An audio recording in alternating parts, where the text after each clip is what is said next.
J'ai nagé 3 km non-stop. Autant te dire que putain c'est chiant. S'il n'y a pas de répétition, il n'y a pas de progrès. Et s'il n'y a pas de progrès, en général chez l'être humain, il y a frustration. Disons que la répétition, en fait, il faut avoir un objectif. Et l'objectif pour moi donc justement c'est de me réparer aussi psychologiquement. C'est surtout équilibrer mon corps avec mon esprit.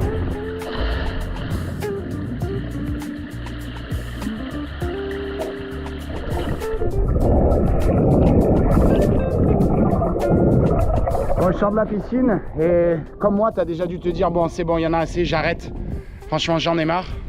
C'est chiant, ça fait mal. Et on a tous déjà été dans ce cas pour une activité sportive, pour n'importe quelle activité, n'importe quelle discipline. Et donc, comme tu le sais, dans cette petite série de vidéos brutes, j'utilise mon exemple pour illustrer les propos. Aujourd'hui, comme d'habitude, je sors de la piscine, je rentre à la mer. Cet après-midi, il y a un peu de surf, c'est cool. Et là, je viens de faire 3 km dans un bassin de 25 mètres. J'ai nagé 3 km. J'ai nagé 3 km non-stop. Autant te dire que putain, c'est chiant. Alors d'habitude, moi, je nage en bassin de 50. Les longueurs, elles sont plus longues, tu vas me dire. En bassin de 25, il y a plus de culbute, donc blablabla. Mais le truc, c'est que si tu veux bien faire, en tout cas mon entraînement à moi, c'est de faire une bonne technique, bien nager, bien allonger, et des belles culbutes et des belles coulées. Les belles coulées, eh ben, tu restes plus de temps sous l'eau. Et donc à chaque culbute, tu restes 2 fois plus de temps sous l'eau dans un bassin de 50. Je te fais un petit peu les stats parce que dans un bassin de 25, ça fait 120 longueurs pour faire 3000 mètres. Je fais, allez, on va arrondir 10 mouvements de bras. Tu vas voir où je vais en venir. Je te fais un peu les stats pour que tu puisses comprendre le message juste après. Et donc, et désolé si c'est un peu long, mais c'est l'introduction. 10 mouvements de bras sur 120 longueurs, ça fait plus de 1000 mouvements de bras. 1000 mouvements de bras, c'est beaucoup en vrai. Je pensais à ça en nageant tout à l'heure.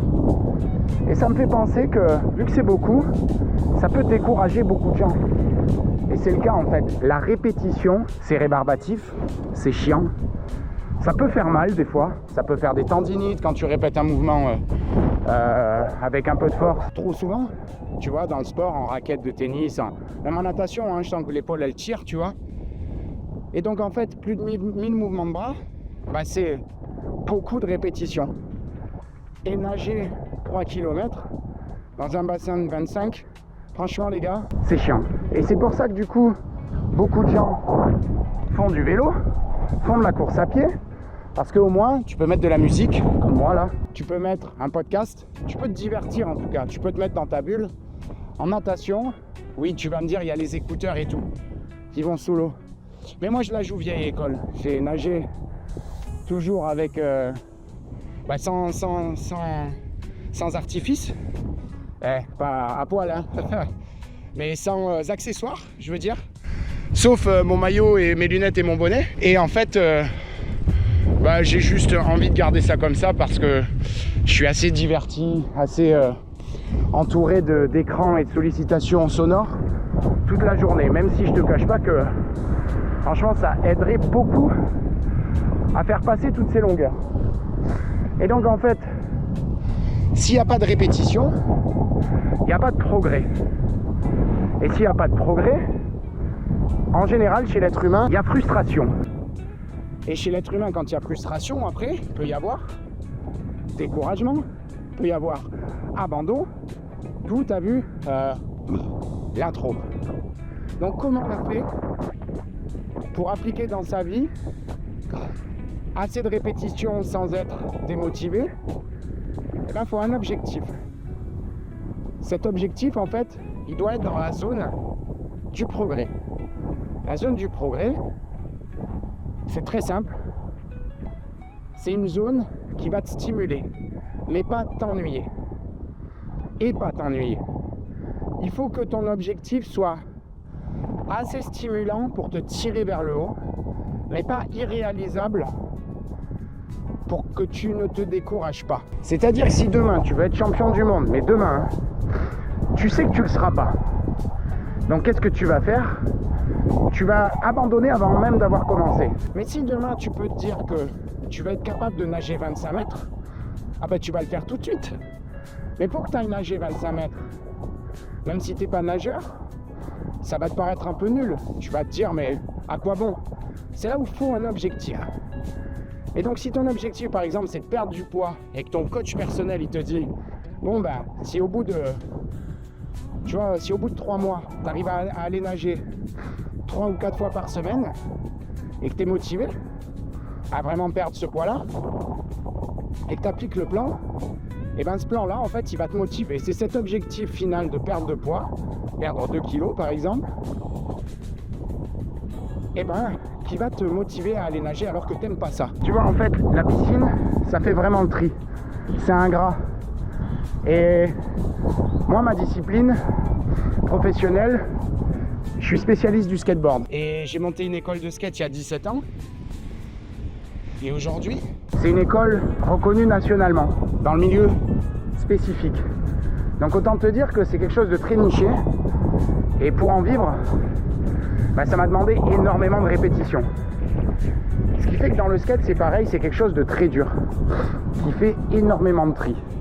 On trouve ça tous trop cool. Tout le monde a déjà eu un skate dans son garage, qui traînait dans le jardin. Même nos grands-parents, hein. Et ceux qui ont continué, en fait, équivaut, le nombre de personnes qui a continué en skateboard équivaut au nombre de gagnants à l'euro million en termes de probabilité. Est-ce que si je m'exprime pas très bien? Donc autant te dire que tu vois, comparé aux personnes qui font du foot, comparé aux personnes qui courent, tout simplement, le skate en fait, on en a tous eu, hein. On a tous, vous avez tous rêvé, nos parents ont tous rêvé, en fait on a tous, moi c'est ça qui m'a fait rêver, du coup j'ai dit bon bah vas-y je veux réussir à faire sauter le skate. Et donc je me suis accroché. Alors attention, bah, dans mon parcours il y a eu beaucoup de blessures, c'est ça qui m'a amené à m'entretenir et à faire toute cette routine quotidienne. Donc merci d'un côté les bobos, le chemin, les difficultés. Et aujourd'hui donc, on parle de répétition, à quel point il faut répéter un mouvement, une action, pour devenir, pour progresser, devenir bon, voire même expert, ou même champion. On dit qu'il faut 10 000 heures pour masteriser 10 000 heures de travail, en tout, hein, dans tous les domaines. Accordéoniste par exemple, ou, tu vois, il faut 10 000 heures pour masteriser son sujet. 10 000 heures, je sais pas, mets-le dans le commentaire si tu es mathématicien et que tu peux calculer ça en nombre de journées. Moi, à vrai dire, j'en ai aucune idée. Mais 10 000 heures, c'est pas mal. 10 000 heures, je crois que c'est plusieurs années en raison de quelques heures par jour. Plusieurs fois par semaine. On pourrait faire vraiment les stats. Mais disons que la répétition, en fait, c'est la chose la plus chiante que un humain déteste faire. Est-ce que si mon langage il est pas très... et si mon nez il est gros d'ailleurs, hein, parce que c'est filmé à la GoPro, et est-ce que si mon langage il est... Je cherche un petit peu mes mots. Donc en fait, ces répétitions-là, elles sont nécessaires. Et comment on peut avaler la pilule des répétitions pour pas trouver ça trop chiant, trop rébarbatif? Ben, en mettant des écouteurs par exemple. Tu vois, si tu vas courir ou faire du vélo, en écoutant une émission qui te plaise, mais surtout en gardant un objectif en tête. Moi, mon objectif, c'est de me réparer. Me réparer physiquement, mais aussi psychologiquement. C'est-à-dire que je dis pas que je suis malade mental, on est tous un peu malade mental, tu vois. D'ailleurs, je sais pas qui de nous deux est en train de te parler. Oui, parce qu'il y en a un des deux qui contrôle. Et je crois que c'est moi. Bon, blague à part, parce que là, je crois qu'en fait, je suis bon pour l'HP. Mais ce que je veux dire, c'est que... D'ailleurs, j'ai perdu le fil. Disons que la répétition, en fait, il faut avoir un objectif. Et l'objectif pour moi, donc, justement, c'est de me réparer aussi psychologiquement. Mais ce que je veux dire par là, c'est surtout équilibrer mon corps avec mon esprit. C'est quelque chose que j'ai appris, à force de me documenter aussi, j'ai appris à mettre des mots sur ce que je faisais. Mais les Shaolin et les moines bouddhistes l'expliquent bien. C'est une manière de rééquilibrer son corps et son esprit. Parce qu'en fait, tu le sais, tout est lié. Si tu as un esprit, comme on le dit l'expression, un esprit sain dans un corps sain, mais c'est vrai que dit comme ça, franchement, ça parle pas trop. Travailler ce cercle vertueux de, tu vois, prendre soin de son corps, ça te donne confiance en toi. Ça augmente l'estime que tu as de toi. Ce qui fait que du coup, tu travailles aussi le mental, la confiance, l'estime. Ce qui fait que ça te donne encore plus d'énergie pour fournir un effort supplémentaire. Ou alors de continuer à répéter. Tu vois, donc en fait, quand je dis soigner son mental, c'est aussi ça. Super important de pouvoir justement équilibrer le corps, la tête, parce qu'aujourd'hui, toutes les choses, elles vont trop vite. On rêve tous d'être entrepreneur, d'être son propre patron. Mais crois-moi, quand tu es entrepreneur, il n'y a personne qui peut mettre un coup de pied au cul à part toi.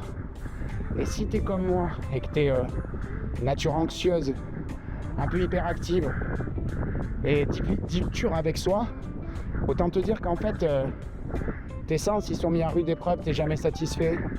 Même si tu fais du bon boulot, et c'est quelque chose que tu peux détester à force ou détester ton activité.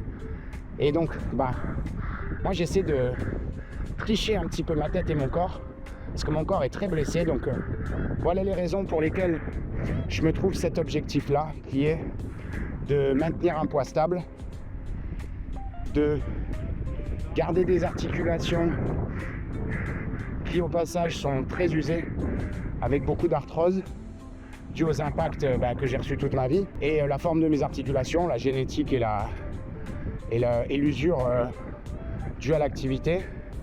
Et donc en fait, c'est ça qui me pousse à m'entraîner. Donc c'est comme ça que je considère la répétition comme un peu plus digeste, parce que tu vois, quand je répète 1000 mouvements de bras à la piscine, même si c'est chiant, même si ça fait mal, même si j'ai pas envie, je vois mon objectif sur le long terme, qui est de continuer à pouvoir me challenger, à faire du skate, à faire du surf, et surtout à me sentir bien dans mon corps, parce que mon corps est très douloureux. Et je remarque qu'avec cette hygiène de vie, finalement, cette répétition, on obtient des résultats. Et quand tu considères ça dans tous les paramètres de ta vie, que ce soit lire une page d'un livre qui fait 300 pages, si tu lis une page par jour, tu vas avoir à la fin de l'année fini le livre sans même avoir forcé, sans forcer, une page par jour. Même si tu détestes lire comme moi, j'ai commencé à lire il y a 2 ans, hein. J'ai 39 ans et j'ai considéré le truc comme les petites actions font de grands résultats. Donc ce sera un autre sujet qu'on pourra traiter, mais donc voilà, ne compte pas tes essais, garde un objectif dans ta zone du progrès, un objectif qui te stimule mais qui ne te décourage pas, un objectif pas trop facile, de manière à ce que tu aies un peu de challenge, mais pas trop non plus, pour pas se décourager. Mets des écouteurs, écoute un podcast, écoute une musique qui te fait plaisir, écoute un film même quand tu vas courir, tu fais du vélo d'appartement ou comme moi, que tu es sur la piste cyclable de Cap-Breton, et let's get it. Allez, à plus.